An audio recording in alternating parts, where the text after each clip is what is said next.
কিন্তু নিজের স্ত্রী স্বামীর এত বড় বিপদে মাত্র দূর থেকে একদিন দেখেই চলে যায়।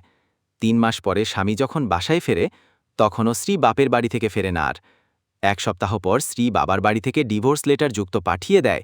মৃত্যুর ঘর থেকে ফিরে আসা মানুষটাকে তার স্ত্রী আরও আঘাত করে, তাকে জীবিত লাশ বানিয়ে দেয়। আর ওই পুরুষকেই বিয়ে করে, যে তার অফিসের কলিগ ছিল। লোকটার বুকে জাপা যন্ত্রণা।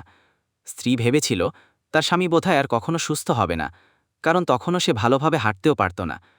প্রথম কদিন নিজের ছেলেকে কাছেই রেখেছিল তার স্ত্রী, কিন্তু ওই নতুন স্বামীর সাথে এই ছেলে নিয়ে গণ্ডগোল হতে লাগল তার।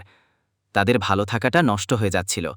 বিধায় নিজের ছেলেটাকে তার বাবার কাছে পাঠিয়ে দেয় এবং বলে এই ছেলের ব্যাপারে তার আর কোনো দাবি থাকবে না। ছেলে এবং বাবা স্ত্রী আর মায়ের এই নিষ্ঠুরতা মেনে নিতে পারে না।